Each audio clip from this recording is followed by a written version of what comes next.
গল্পটিকে deadly নামের একটি game দিয়ে শুরু করা হয়, যার হোস্ট একটি মেয়েকে অপহরণ করে একটি চেয়ারের সাথে বেঁধে রেখেছিল। কারণ এই মেয়েটি সেই গেমে হেরে গিয়েছিল, তাই এখন তাকে নিজের জীবন হারাতে হবে, অর্থাৎ এখন তাকে মরতে হবে। এই খেলাটি একজন লোক ডার্ক ওয়েবে দেখাচ্ছিল এবং দর্শক এই বিপজ্জনক খেলাটি দেখে আনন্দ পাচ্ছিল। সেই মেয়েটির সামনে টেবিলে 3 ধরনের অস্ত্র রাখা ছিল। হোস্ট দর্শকদের বলল যে যে আমাকে সবচেয়ে বেশি টাকা পাঠাবে আমি তারই বলা অস্ত্র ব্যবহার করে সরাসরি লাইভ এই মেয়েটিকে মেরে দেখাবো। ঠিক তখনই একজন মেয়ে তাকে $500 পাঠায় এবং তাকে চেন স দিয়ে মেয়েটিকে মারতে বলে। এই লোকেরাও দয়া না দেখিয়ে চেন স তুলে এই মেয়েটিকে সবার সামনে কেটে মেরে ফেলল। ঠিক তখনই জানা গেল যে সেই মুহূর্তে পুলিশ এই খবর জানতে পেরেছে এবং তারা এই খেলাটি বন্ধ করার জন্য সঠিক সময় সেখানে এসে হাজির হলো। কিন্তু সেখানে 2 জন লোক ছাড়া পুলিশ আর কাউকে খুঁজে পেল না। সেখানকার প্রতিটি জায়গায় তল্লাশি চালানোর পর তারা সেখানকার একটি কন্টেনারের মধ্যে একটি বাচ্চাকে খুঁজে পেল। বাকি সব লোক পুলিশ আসার আগেই সেখান থেকে পালিয়ে গিয়েছিল। এখান থেকে দৃশ্যটি কেটে আমাদের কিছুক্ষণ আগের একটি দৃশ্য দেখানো হয়। বেন ক্লান্ত হয়ে সবেমাত্র বাড়ি এসেছিল, ঠিক তখনই সে খবর পেল যে সেই লোকটি আবারও সেই খেলা শুরু করে দিয়েছে। খবরটি জানতে পেরেই সে সঙ্গে সঙ্গে পুলিশ স্টেশনে পৌঁছে গেল, যেখানে বসে সমস্ত অফিসার সেই ডার্ক ওয়েবের গেমটি দেখছিল। সেই উপস্থাপকের খেলা, যাকে তারা তখনও পর্যন্ত সঠিকভাবে ট্র্যাক করতে পারেনি। গেমে সেই লোকটি 2 জনকে অপহরণ করে রেখেছিল এবং জোর করে তাদের 2 জনের মধ্যে রক পেপার সিজার খেলাচ্ছিল। তারা 2 জনেই জানত যে এই খেলার পরে তাদের প্রাণ যেতে চলেছে। আর যখন তারা 2 জন খেলা খেলতে অস্বীকার করে তখন তাদের টিজার গান দিয়ে শক দেওয়া হয়। যখন 2 জন সেই খেলা খেলে তখন তাদের মধ্যে মেয়েটি সেই গেমে হেরে যায়, যার ফলে এখন তাকে মেরে ফেলা হবে। এটা সেই দৃশ্যই ছিল যা সিনেমার শুরুতেই আমাদের দেখানো হয়েছিল, যে কিভাবে এই লোকগুলি সেই মেয়েটিকে চেন স দিয়ে মেরে ফেলে। এই সব দেখে সঙ্গে সঙ্গে বেন সোজা সাইবার সিকিউরিটির কাছে যায় এবং তাকেই উপস্থাপকটিকে ট্র্যাক করতে বলে। ঠিক তখনই জানা যায় যে সেই উপস্থাপক এমন একটি সিস্টেম ব্যবহার করছে যে পুলিশ ও তাকে ট্র্যাক করতে পারছে না। প্রতিবার তার ট্র্যাক করার লোকেশন ভুল পাওয়া যায় এবং খেলা পরিচালনাকারী লোকটি বেঁচে যায়, যার কারণে সময় যাওয়ার সাথে সাথে সে নির্দোষ লোকেদের প্রাণ কেড়ে নিচ্ছে। এখান থেকে দৃশ্য পরিবর্তন হলো এবং আমাদের একটি বাড়িতে কাটিয়া নামের একটি মহিলাকে দেখানো হয়, যার আজ চাকরিতে প্রথম দিন ছিল। সে তার গ্রাহকদের খুব ভালোভাবে পরিষেবা দিল এবং সেই সময় তার সহকর্মী সোফিয়া তার কাছে এলো। এরপর আমাদের সেই উপস্থাপককে দেখানো হলো যে সারাক্ষণ কাতিয়ার ওপরই নজর রাখছিল। কাতিয়ার সাথে আরো 3 জন লোক ছিল যাদের ওপরও সে নজর রাখছিল। হয়তো সে এই 2 জনকে অপহরণ করে শিকার বানাতে চেয়েছিল। এখানে আমরা বেনকে দেখি যে এখনো সেই উপস্থাপকের পুরনো শো দেখেই চলেছে। ভিডিওটির পিছনে সে আরো কিছু লোক দেখতে পায় এবং যখন সে তাদের সম্পর্কে তল্লাশি করে তখন জানতে পারে যে এই লোকগুলোকেও অপহরণ করা হয়েছিল। অর্থাৎ উপস্থাপক এখানে যতজনকে মেরেছিল তারা সবাইকেই সে অবৈধভাবে অপহরণ করছিল। এদিকে কাতিয়া তার কাজ শেষ করার পর যখন বাড়ি যাওয়ার জন্য বের হচ্ছিল, ঠিক তখনই সোফিয়া তাকে এই বলে থামিয়ে দিল যে আজ তার এই চাকরিতে প্রথম দিন। আর সোফিয়া চাইছিল যে আজ সে কাতিয়ার সাথে কিছুটা সময় কাটাক, কিন্তু কাতিয়া তাকে বলতে থাকে যে না, আমি থাকতে পারবো না, কারণ বাড়িতে আমার ছেলে এবং আমার মা আবার জন্য অপেক্ষা করছেন। কিন্তু সোফিয়ার খুব বেশি অনুরোধের কারণে সে একটি জুস পান করার জন্য থেকে গেল। তারা দুজনে নিজেদের মধ্যে অনেক কথা বলল এবং যেই কাতিয়া সেখান থেকে যেতে শুরু করলো তখন আমরা এদিকে উপস্থাপককে দেখলাম যে সে তার লোকদের সতর্ক থাকতে বলছে। কাতিয়া যখন একটি নির্জনা জায়গায় পৌঁছায় তখন তারা সবাই মিলে কাতিয়ার উপর হামলা করে তাকে অজ্ঞান করে দেয়। এরপর আমরা দেখতে পাই যে কাতিয়াকেও সেই লোকেশনটিতে পৌঁছে দেওয়া হয় যেখানে উপস্থাপক তার শো সম্পন্ন করত। জ্ঞান ফেরার পর সে দেখলো যে সে একটি খাট দিয়ে বাঁধা রয়েছে। সে চিৎকার করার আগেই পাশের খাটে থাকা একজন লোক চাদর থেকে মুখ বের করে তাকে ধীরে কথা বলতে বলল। সে জানায় যে এখানে কেউ গোলমাল করলে তারা তাকে টিজার গান দিয়ে শক দেয়। কাতিয়া খুব বেশি চিন্তিত হয়ে পড়েছিল। সে খুব ভালো করেই জানতো যে বাড়িতে তার ছেলে এবং তার মা তার জন্য অপেক্ষা করছেন। সে সেই লোকটিকে জিজ্ঞাসা করলো যে এই লোকগুলো কারা যারা আমাদের এখানে বেঁধে রেখেছে। সেই লোকটি বলল যে এই ব্যাপারে আমিও বেশি কিছু জানি না, আমাকে অনেকে এইমাত্র অপহরণ করে আনা হয়েছে। আর যখন আমি জ্ঞান ফেরার পর জোরে জোরে কথা বলতে লাগলাম তখন এটা আমাকে তাদের টিজার নাম দিয়ে শক দিল। এরপর আমরা দেখতে পাই যে উপস্থাপক তার অ্যাকাউন্টে অপহরণের ভিডিওটি প্রকাশ করে দিয়েছে। এই ভিডিওটি দেখে বেন খুব বেশি রেগে গেল এবং সে তার টিমকে বলতে লাগলো যে এই সব লোকেদের তথ্য বের করো, যে তারা কোথায় কোথায় কাজ করতো এবং কারা কারা অপহৃত হয়েছে। বেন এই কেসে খুব খারাপভাবে ফেসে গিয়েছিল। কোথাওই সে কোনো প্রকার প্রমাণ পাচ্ছিল না যে গিয়ে সে উপস্থাপককে ধরতে পারে। কিন্তু এখন তার মাথায় এই কেসটি সম্পূর্ণ করার একটি বুদ্ধি আসে। সে এমন এক বন্দির কাছে যায় যাকে সে নিজেই একটা ডার্ক ওয়েবের কেসে গ্রেফতার করেছিল। আসলে এই ছেলেটি ডার্ক ওয়েবের একজন লোককে ধরে খুন করে দিয়েছিল এবং ডার্ক ওয়েবের লোকদের ধরতে হয় কিভাবে তা সে খুব ভালো করেই জানতো। বেন তাকে সেই শোয়ে অপরত লোকদের ছবি দেখালো এবং তাদের সম্পর্কে জানালো। সে চেয়েছিল যে এই বন্দী তাকে সেই উপস্থাপককে ধরতে সাহায্য করুক, কিন্তু সেই বন্দী এই কথা বলে বেনের আশা ভেঙে দিয়েছিল যে এই লোকটি ডার্ক ওয়েবের সবচেয়ে শক্তিশালী লোক ছিল, তাকে ধরা অসম্ভব। সে তাকে জানায় যে এই লোকটি নিশ্চয়ই জানে যে তার পেছনে আগে থেকেই পুলিশ লেগে আছে, তাই সে সবসময় তার ব্যাকআপ নিশ্চয়ই রাখে, যার কারণে পুলিশ তাকে ধরতে পারেনি। যখন সেইখানেও বেনের কথা কাজ করলো না, তখন ফিরে এসে সে জানতে পারলো যে উপস্থাপক আরো দুজন লোককে অপহরণ করে ফেলেছে। সে তার খেলাকে এগিয়ে নিয়ে যাচ্ছিল আর নির্দোষ লোকেদের প্রাণ নিচ্ছিল, আর পুলিশ তার সম্পর্কে কিছুই করতে পারছিল না। পরের দৃশ্যে উপস্থাপককে দেখানো হলো যে তার শো শুরু করে দিয়েছিল। এবার তার শোতে অনেক প্রতিযোগী কন্টেস্টেন্টস ছিল। সে কাতিয়াকেও সেই গেমে ডাকলো এবং সব প্রতিযোগীর সামনে একটি বন্দুক রেখে দিল। সে দর্শকদের বলল যে আজকের খেলাটি খুব মজার হতে চলেছে। এই বন্দুকটিতে মাত্র একটি গুলি আছে এবং এখানে মোট 6 জন প্রতিযোগী রয়েছে। যার ভাগ্য খারাপ হবে সে এখানে নিজের প্রাণ হারাবে। খেলা শুরু হয়ে গেল। সব প্রতিযোগীকে জানানো হয় যে তাদের মাথায় বন্দুক রেখে কেবল তার ট্রিগার চাপতে হবে। একে একে সবাই ট্রিগার চাপা শুরু করলো। কাতিয়া যখন গুলি চালায় তখন তার বাড়ি গুলি চলল না, কিন্তু যেই একজন অন্য প্রতিযোগী ট্রিগার চাপলো, গুলি চলল এবং সে সেখানেই সঙ্গে সঙ্গে মারা গেল। একজন তৃতীয় প্রতিযোগীর ক্ষেত্রে গুলির বদলে একটি পতাকা ফ্ল্যাগ বাইরে বেরিয়ে এলো এবং তারা বলল যে এই ব্যক্তিও এই গেমে হেরে গেছে, আর এইভাবে এখন তারা তাদের দর্শকদের কথা অনুযায়ী তাকে মারতে যাচ্ছিল। দর্শকদের মধ্যে থেকে আবার একজন মেয়ে 500 টাকা পাঠালো এবং সে লোকটিকে ব্লিচ দিয়ে মারতে বলল।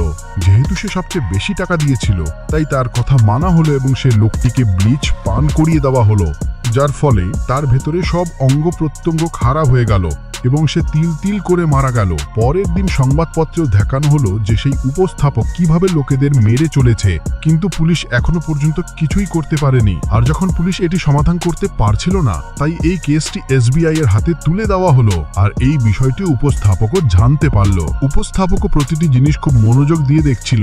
অন্যদিকে কাতিয়ার সাথে সাশা নামের আরো একজন বন্দী ছিল। তারা দুজন মিলে পরিকল্পনা করে যে তারা এখান থেকে যেভাবেই হোক পালিয়ে যাবে, কারণ তারা দুজন এখানে থাকলে তাদের মৃত্যু নিশ্চিত। সাশা সিদ্ধান্ত নেয় যে তারা যখন গেমের জন্য তাদের এখানে নিতে আসবে তখন তারা তাদের মেরে তাদের বন্দুক ছিনিয়ে নেবে এবং তারপর এখান থেকে বেরিয়ে যাবে। তাদের দুজনের এই পরিকল্পনা উপস্থাপক শুনে ফেলেছিল, যার পর সে কাতিয়াকে তার অফিসে ডাকলো এবং কাতিয়াকে বলতে লাগলো যে তুমি কি জানো না যে এখানে কথা বলা বারণ, আর তুমি কথা বলে নিয়ম ভেঙেছো, যার শাস্তি এখন আমি তোমাকে দেব না বরং প্রাসের জনকে দেব, যাতে তোমার অপরাধ বোধ তোমাকে এমন ভুল করতে আবার ভয় পাইয়ে দেয়। সেই সময় স্ক্রিনে তারা আবার লাইভ চলে আসে এবং উপস্থাপক যে মেয়েটিকে শাস্তি দিতে চেয়েছিল সবার সামনে সরাসরি তার পায়ে জোরে জোরে মারা হয়। তাকে যন্ত্রণা পেতে দেখে দর্শকরা যেন সন্তুষ্ট হচ্ছিল এবং তাদের ভিডিওতে খুব জোরে জোরে লাইক আসছিল, যেখানে এফবিআই এর লোকেরাও এই লোকেশন সম্পর্কে জানতে পারেনি। এখন বেন আবার সেই বন্দীটির কাছে যায় যার কাছে সে আগেও সাহায্য চেয়েছিল। সে তাকে জিজ্ঞাসা করতে থাকে যে আসলে এই উপস্থাপক অর্থাৎ গেম পরিচালক লোকটির উদ্দেশ্য কি। বন্দীটি উত্তর দেয় যে সে কিছুই চায় না, তার কেবল লোকেদের যন্ত্রণা দিতে মজা লাগছে এবং তার এটাও মনে হয় যে যদি সে এমনটা করে তবে সে বিখ্যাত হয়ে যাবে। সে বিখ্যাত হয়ে সব লোককে তার মতো বানাতে চায় যারা অন্যের ওপর অত্যাচার করে খুশি হয়। এদিকে অন্য একটি দৃশ্যে আমাদের দেখানো হয় যে এফবিআই এর লোকেদের সাথে মিডিয়া কনফারেন্স চলছে, যেখানে তারা লজ্জার সাথে তাদের জানায় যে এখনো পর্যন্ত তারা সেই উপস্থাপকের লোকেশন ট্র্যাক করতে পারেনি, কিন্তু খুব শিগগিরই তারা এমনটা করে সেই লোকটিকে ধরে ফেলবে। এখানেও উপস্থাপক এই প্রেস কনফারেন্সটি খুব মনোযোগ দিয়ে শুনছিল। বেনকে দেখানো হয় যে তার বাড়ি ফিরে এসেছিল, সেখানে তার জন্য একটি সারপ্রাইজও ছিল। তার স্ত্রীর কাছ থেকে সে জানতে পারল যে তাদের বাড়িতে একটি মেয়ে জন্ম নিতে চলেছে। এই কথা শুনে বেনের খুশি হওয়া উচিত ছিল, কিন্তু সে সেই খুশি প্রকাশ করতে পারছিল না, কারণ সে এই কেসের মধ্যে খুব বেশি জড়িয়ে গিয়েছিল। আর এইভাবে তার স্ত্রীর মনে হতে শুরু করেছিল যে হয়তো বেন তার পরিবার এবং তার মেয়ের ওপর খুশি নয়। এখানে আবার আমরা উপস্থাপকের শো দেখতে পাই, যেখানে সে 4 জন লোকের ছবি দেখাতে দেখাতে বলে যে সে পরের দিন এই 4 জনকে অপহরণ করতে চলেছে। অর্থাৎ সে কিছু না ভেবেই সরাসরি পুলিশকে হুমকি দিচ্ছিল, আর একই সাথে সে পুলিশকে তাদের ধরার সুযোগও দিচ্ছিল। এই কথা জানার পর পুলিশরা সঙ্গে সঙ্গে সেই লোকদের ট্র্যাক করা শুরু করে দিল, যাদের ডার্ক ওয়েবের লোকেরা অপহরণ করতে চেয়েছিল। এমন সময় বেন যখন তার অফিসে এলো তখন মিডিয়ার লোকেরা তাকে ঘিরে ধরল। আর যেই উপস্থাপক বেনকে দেখল সে আশ্চর্য হয়ে ভাবতে লাগলো যে একজন সাধারণ পুলিশ অফিসার কিভাবে এত বেশি এই কেসে জড়িয়ে যেতে পারে। সে এই সম্পর্কে তথ্য বের করালো এবং জানতে পারল যে বেনের মা এবং তার বোনকে কেউ খুব নির্মমভাবে খুন করে দিয়েছিল। বেন তাদের বাঁচাতে পারেনি, আর এই ব্যাপারটা বেনকে ভেতর থেকে কষ্ট দিচ্ছিল। আর এই জিনিসটি শেষ করার জন্য বেন নির্দোষ লোকেদের প্রাণ বাঁচানোর কথা ভাবছে আর এই মিশনটি পরিচালনা করছিল। এখানে জানা যায় যে উপস্থাপক এখন সেই লোকগুলোকে অপহরণ করিয়ে ফেলেছে যাদের জন্য সে আগের দিন হুমকি দিয়েছিল। এদের মধ্যে একটি খুব ছোট মেয়েও ছিল যে এই শো দেখত। তার মনে হচ্ছিল যে এই ডার্ক ওয়েবের লোকেরা তার সাথে কিছুই করবে না, কিন্তু উপস্থাপক এখানে তাকে জানালো যে যদি সে এই গেমে এসে থাকে তবে সে আর এই শোয়ের অনুরাগী ফ্যান নয়, বরং সেই শোয়ের শিকার হয়ে গেছে। আর এখানে উপস্থিত সকল লোকের সাথে যা হবে সে একই অত্যাচার তার সাথেও করা হবে। এই কথা বলেই সে ক্যামেরার দিকে ঘুরল এবং তার দর্শককে বলতে শুরু করলো যে আজ তারা ডজ গেম খেলতে চলেছে, যাতে খেলোয়াড়দের একে অপরকে বল মারতে হবে এবং সেই বল থেকে বাকি লোকেদের বাঁচতে হবে। আর যদি কারো একজনের সেই বল লেগে যায় তবে তাকে মেরে ফেলা হবে। খেলা শুরু করে দেওয়া হলো এবং তারা একে অপরকে বল মারা শুরু করে দিল। আর অনেক লোক এখানে হেরে গেল। যেই সেই ছোট্ট মেয়েটি এবং একজন বৃদ্ধ লোকের পালা এলো, তখন সেই বৃদ্ধ লোকটি মেয়েটিকে মারার পরিবর্তে বলটি নিচে ফেলে দেয়। সে উপস্থাপককে বলল যে আমি আমার হার মেনে নিলাম, আমি সেই মেয়েটিকে মারতে পারবো না। তার কথা শুনে উপস্থাপক উত্তর দিল যে এখানে এই খেলাটি তোমার ইচ্ছা মতো খেলা হয় না। ঠিক তখনই সেখানে সেই বৃদ্ধ লোকটি একটি কাঁটা তারের টুকরা খুঁজে পেল। এটি খুব ধারালো ছিল, যা সে তার জুতার নিচে লুকিয়ে রাখলো। এখান থেকে অনেক দিন এইভাবেই কেটে গেল এবং উপস্থাপক এই শো অনে আর করল না। অনেক দিন পর যেই তার শো শুরু হলো, তখন বেনের সাথে সাথে সব পুলিশ অফিসার সেই শো দেখতে শুরু করলো। এখন যেহেতু উপস্থাপক বেন সম্পর্কে জানতে পেরেছিল, তাই সেই শোতে বারবার বেনের নাম নিচ্ছিল। সে এটাও জেনে গিয়েছিল যে এই সময় এই শো পুলিশের লোকরা দেখছে। তার দর্শকদের সাথে সে পুলিশের লোকেদেরও জানায় যে আগের দিন সেই বৃদ্ধ লোকটি তার নিয়ম ভেঙে দিয়েছিল, যার কারণে এখন তাদের দুজনেরই প্রাণ যাবে। কিন্তু বেন এখানে যে কোনো একজনের প্রাণ বাঁচাতে পারে। সে যদি পেছে বলে যে কাকে মারতে হবে, তবে একজনের প্রাণ বাঁচতে পারে, না হলে দুজনকেই মেরে ফেলা হবে। সবাই বেনকে এই সিদ্ধান্ত নিতে বারণ করছিল, কিন্তু উপস্থাপক বলল যে যদি সে কারো একজনকে বেছে না নেয় তবে তারা দুজনেই মারা যাবে। তাদের মধ্যে একজনের প্রাণ বাঁচাতে বেন সঙ্গে সঙ্গে 2 নম্বর বোতামটি চেপে দিল। 2 নম্বরটি ছিল সেই মেয়েটি এবং তাকে বন্দুক দিয়ে গুলি করে মেরে ফেলা হলো। এরই মধ্যে পুলিশের লোকেরা তার লোকেশনে পৌঁছে গিয়েছিল, কিন্তু সেখানে আসার পর জানা গেল যে এই শো তো সেই জায়গায় হচ্ছিলই না যে লোকেশন সম্পর্কে সে জানতে পেরেছিল।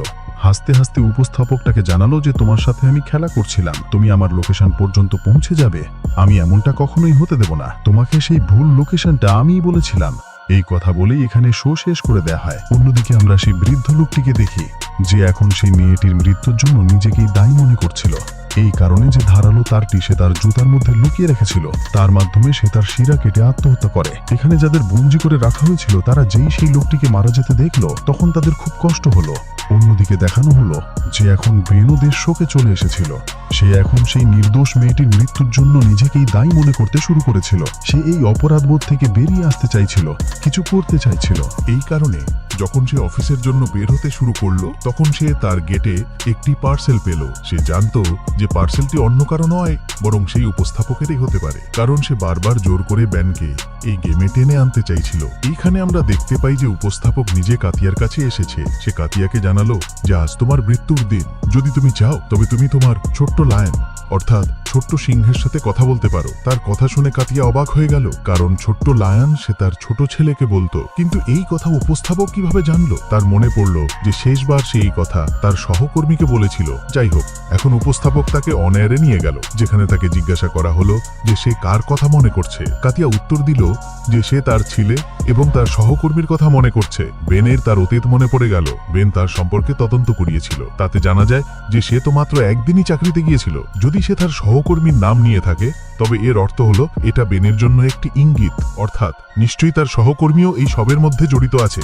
এই কারণে সে সঙ্গে সঙ্গে তার সহকর্মী অর্থাৎ সোফিয়ার সাথে দেখা করতে যায়, যেখানে প্রথমে সোফিয়া তার সাথে কোনো কথা বলল না, কিন্তু পরে সে কিছু নোট লিখে বেনকে জানায় যে তার ছেলেকে এই লোকেরা অপহরণ করেছে। ক্যামেরার মাধ্যমে উপস্থাপক তাদের দেখতে পারে।